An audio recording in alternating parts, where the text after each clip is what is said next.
And we're back. Okay, so just thought I'd try and pump out here a part 4 real quick. Well, real quick being relative. I kind of wanted to show off founding a religion, and I'm getting fairly close to the 200-point minimum faith required to begin the chance of spawning a great prophet. It's like a die roll every turn. So it's not too bad. Not too hard to get to it. I think I was expanding out to the east here, building a settler. I'm going to try and take on these barbarians to make Geneva happy. Geneva is a spiritual follower, or city-state, so they, religious, so they'll provide the gift of faith per turn, if I can make them my friends. Which is good, because this 3 points a turn is making it go slow. Although I will admit that being the Celtics, I'd only have 1 point per turn otherwise, and I wouldn't be nearly this far. This early in the game. Without a more concentrated effort, I suppose. Alright, you keep at it, boys. And you go up this way. I'm going to try and get on top of that hill. That should give me a view of the surrounding lands. The barbarian camps don't spawn where any player, AI or human, have line of sight.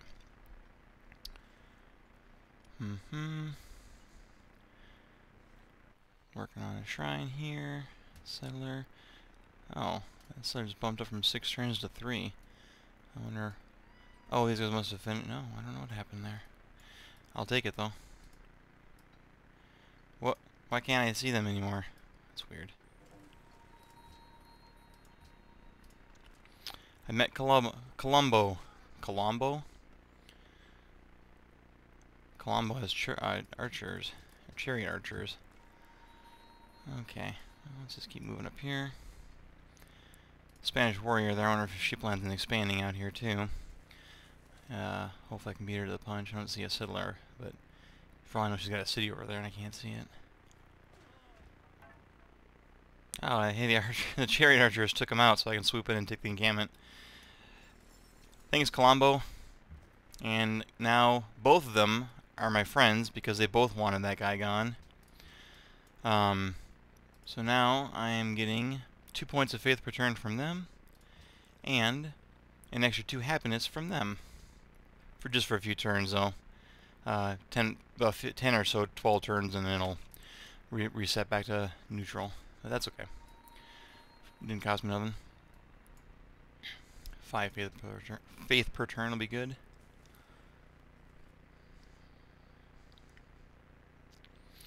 And I have 4 city could fit over here if there's a... I got the happiness to expand a couple times. Let's try and sneak up here and...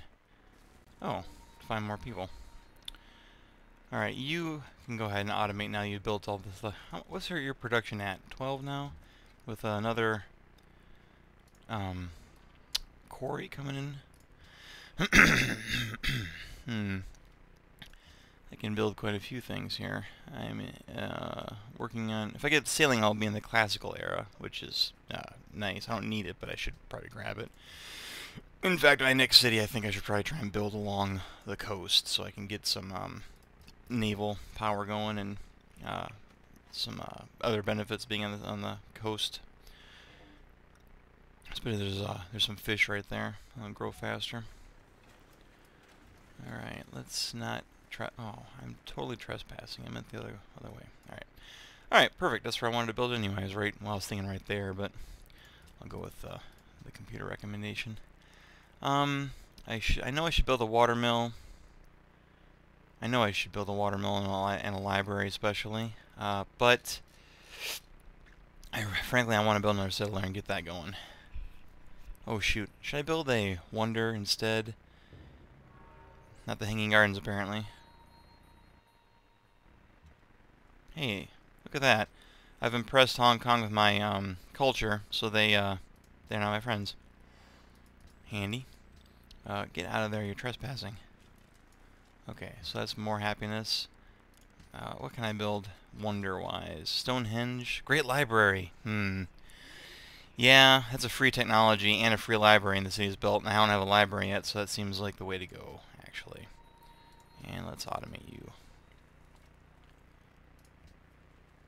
Alright. 3 cities will be good. I'm not too worried about the AI. Probably won't expand that aggressively to take over this land over here just yet. And all the extra happiness dumps into my great golden age progress. So it's at 400 out of 500, and less than 10 more turns, this 11 happiness will trigger another golden age. My first golden age for this game. What we got here? That looks like Arabia's land, so they'd be the ones who would expand up there if they do. And I'm very close to having an opportunity for a great prophet. No other religions have been founded, so I'm ahead of the game there, I think. If I can just continue to get lucky, I should be good to go. Someone else has destroyed a barbarian encampment. My discovery of Arabia has pleased the merchants of Tyr, giving me 35 influence and putting me right barely in the friends category.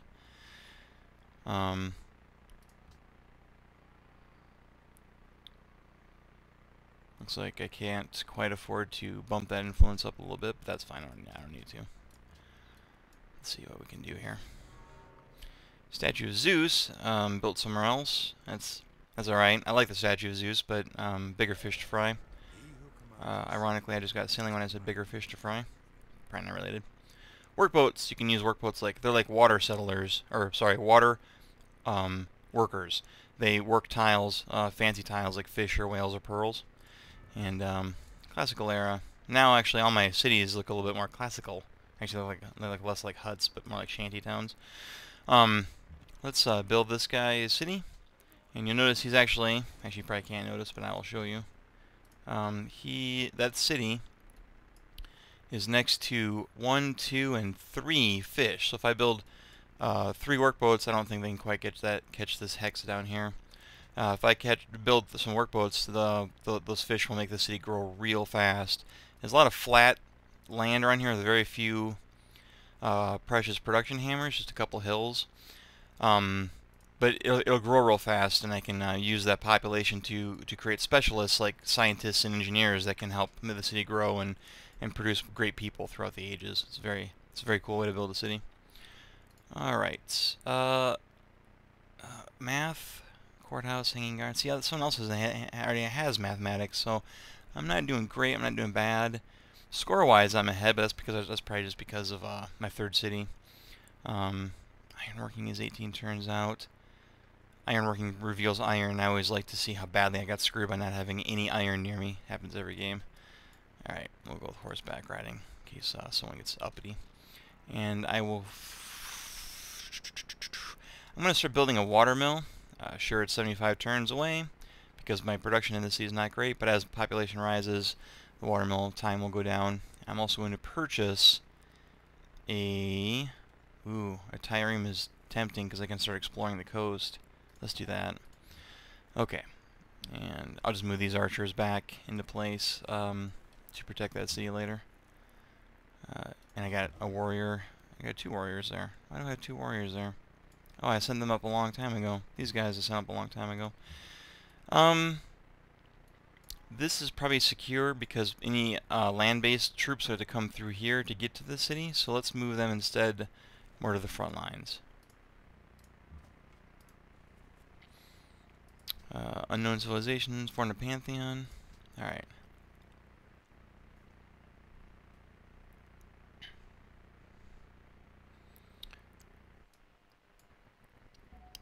Got a great prophet, I saw that. Most progressive people, social policies. We have some with 2. Great prophet. Alright, let's just keep expanding before I forget what we're exploring. Now, the great prophet is right here. He can do a couple things.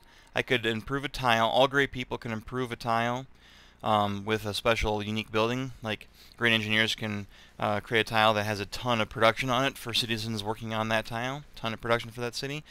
Great scientists can do the Great Academy, which gives a whole bunch of like 4 or 5 science extra on that tile. And these, 4 or 5 seems like a small number, but over the course of several hundred turns, that adds up fast. And the first thing you should always do with the Great Prophet, near as I can tell, is to found a religion. And founding a religion is important first because, again, just like when you form Pantheon, the bonuses you can pick when you customize your religion vanish as you pick them. So if one AI forms a religion before you do, you're going to miss out on some of the bonuses that you may have wanted to pick. Additionally, the sooner you find your religion, the sooner it can start spreading around. And when you find your religion, you'll see why you want it to spread. So first thing you pick your religion's icon. The icon doesn't really mean anything. Neither does the name. You actually can rename. You can customize the name. I kind of like picking something that's just look easy to recognize. So I'm gonna pick the Taoism. I'm gonna rename it and call it Tiger Anity. Okay, there we go. All right, now the God of Craftsmen, +1 production in cities with population of 3 or more. That's the foundation pantheon. That's always going to be there. But I get to pick a founder belief and a follower belief right now. And the founder belief is a benefit that I will get whenever a city has this religion as the founder of the religion. And the follower belief is a benefit that any city that follows this religion gets. So, you know, if enemy religion creeps into your cities, it's not like you get nothing. Founder belief, let's try and find something that does anything for production. No, I'm just trying to build my city up to be a big production city. I do like the idea of gaining science when a missionary spreads this religion to cities of other religions. That's a cool idea. I did a lot of missionary work with my last game, so I know that it's not hard to do that. Happiness for every 5 followers of the religion in non-enemy foreign cities. So in my own cities, I'll get a big bonus to happiness.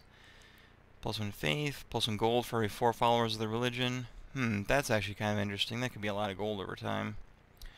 +1 culture for 5 followers. That's interesting. I like culture. Man, do I want gold? This is what I had last time I played the game, and it was good. By the end of the game, I was getting like 80 or 90 extra gold a turn from spreading my religion around. 100 gold is a bigger upfront bonus, though, for each city converting to their religion, rather than 2 per turn. +15 to influence resting point, so it wouldn't rest at 0, it'd rest at 15, and you only need 30 to be friends with them. I'm gonna go with culture. I want to see how much culture I can get over the course of time with that. Now, any follower, let's see here. +2 production if it's got a specialist. I like the idea of being able to spend my faith points to purchase units. That could be useful if I was in a military mood. Extra production percentages, gardens. I can use faith to purchase mosques or pagodas or monasteries. Extra faith. +1 food in each city from shrines and temples. That's actually kind of cool. They grow faster that way. I'm going to go with the extra food. I'm going to try that out. Alright, now we're going to found the... Now, next time I get a great profit, I can spend them to get a few more perks I can add. Tigranity is founded, and right now there's 4 followers of it in Edinburgh. Nice. Alright. Let's see what we're going to spread that around. Well, losing grasp on tier, but we only had 35 out of 30, so we knew that was going to happen pretty soon. Alright, let's automate this guy's exploration. He'll sail around in all the shallow... He can't go in the ocean tiles, the deeper blue. Triremes are just not able to do that. I'm still in my infancy at this point in the game, learning how ships work. So, but he'll walk around, he'll sail around, and he'll find all the other city-states, and maybe there's a connecting shallow landmass that connects the two continents together, and he can start finding and meeting all the other civilizations, which is good because I actually have some extra silk. I just realized. I don't know. I don't want to. Well, there's no point in not being friendly to people, I guess, at this early point in the game. I don't know who my enemies are yet. Hong Kong wants Tigranity. If they get it, that'll be good for me. Let's talk to Isabel and see if she has any luxury goods we can trade. I have extra silk. Do you have any extra? You have salts. She has an extra salt. Costs her nothing to trade this salt to me. And again, because I have 2 silk, I can trade one of them away freely. You only get benefits from having the first silk. The rest are only used for trading. Now, if I trade this away to her, and she accepts it, boom, That's an extra 4 points of happiness from salt. Looks like I don't have anything else to trade, though. I only have the extra resource of silk. Up here, if I can get a worker up here, I got some more silk up here I could get, and stone. But they're working in this city right now. Alright, finished my shrine, finally. I'm up to 7. Let's get a library going. That's really important to get a library. Libraries give you extra 1 point of science per 2 citizens. And I have 13, so 1 or 2 more points of science, and 3 for Edinburgh is kind of a big number. And if I remember right, the Great Library itself produces 3 science. So when this gets finished building, I'll get 3 plus 3 more from the 6 here, because I'll get a free library with this. 6 more science is going to almost double my science output if I can build that thing. And get a free technology. This is a pretty big wonder to build if you can get to it. Remember, only one wonder can exist in the world, so if you don't build it before someone else does. Alright. Hey, because I got salt, the Hong Kong folks are happier with me now, and we're allies. And because we're allies, I'm actually getting 3 happiness, and granting gold and porcelain to me. So my happiness went way up, way up. I'll be in a golden age here real soon. What we got up here? You fortify and heal. Things are going well. You alert if you see an enemy. I'm gonna go into a golden age next turn.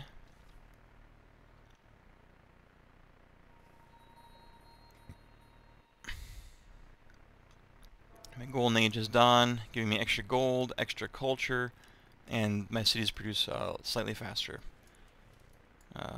Golden ages are all good. I get 10 glorious turns of golden age goodness.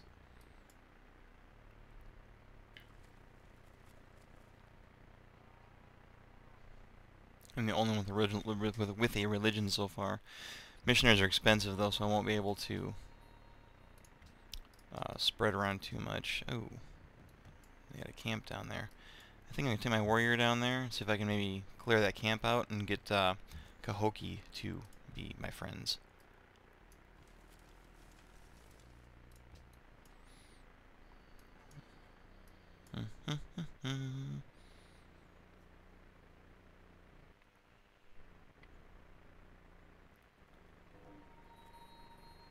I found Budapest. Militaristic. Militaristic city-states, if they're your friends, will periodically spit out a free unit for you. Which is very handy. Another militaristic city-states. Good to have in a wartime.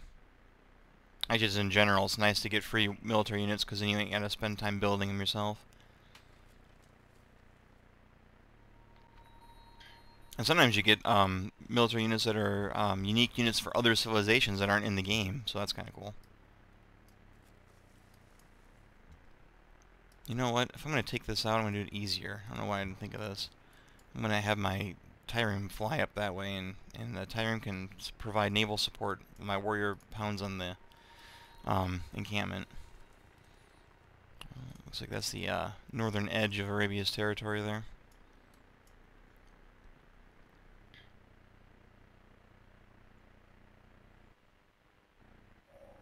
Alright, horseback riding. I can make horsemen. I can make stables, which not only make building modern units a little bit faster, but it also provides bonus hammers production for each horse, sheep, and cattle worked by that city. So I've actually got horses right there. So I'll build a stable here. It's +1 production. I may do that after I build actually, I might just do that next. That seems like a good way to go. Construction. I can get a coliseum. Terracotta army is a bunch of culture per turn as a wonder. Composite bowmen are upgraded archers. Optics, I can build lighthouse though. The great lighthouse provides bonus movement and sight for my naval units. That's a tough wonder to build though, and I only have 1 coastal city, so it's the only one that can build it, and its production's terrible. Let's just let's get math. Let's go ahead and let's get math. Okay. Alright, that's probably all I can explore there without getting him angry.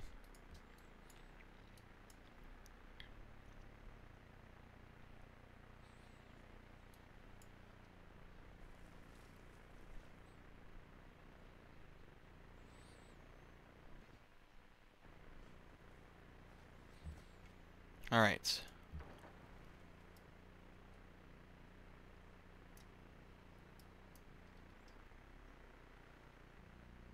Hmm.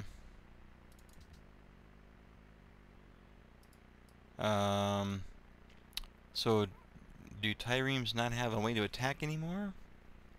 They have a strength of 10. Maybe they're a melee naval unit. One of the changes to the expansion is that some ships are melee and some ships are ranged. And being a melee ship, maybe he can only attack coastal cities, not coastal barbarian encampments. So interesting. Good to know. Ah, we're gonna be fine there. Alright, let's end the turn and get our great library built. See if how much I go up from science. I have 15 right now. 15 science. I'll get a few more points here from these guys in about a dozen turns. 21. 6 points, does the guy suspected. Great. And a free technology. I'm going to grab iron right now because I want to see if I have any iron. I do have iron near me. You can build swordsman, the heroic epic, which produces units with morale promotion. The Colossus gives you bonus gold on water tiles. And reveals iron, which you need for a lot of things in the middle part of the game. And I got 2 iron right there. So that's great because this is a big production city, and having another production tiles is a big boon. Stoneworks will give me extra production and extra production from stone and marble. So I'm gonna get a ton. This is definitely the way to go with that guy. This is a great city. I'm gonna be producing stuff crazy fast. I could upgrade to a swordsman if I was actually in my territory. I'm not going to waste time to go back there. I'm going to try and crush these guys. But I will upgrade these guys. Oh, nope, I don't have the iron yet. Jesus, I should know that. I don't have the iron yet. I have to have a tile worker go over there and build a tile improvement. Alright, so I think this is a good place to stop the quick look for now. I think next time I play, I will be recording further into the same game to show some of the more mid-game stuff, I think. So thanks for watching, and I will talk to you later.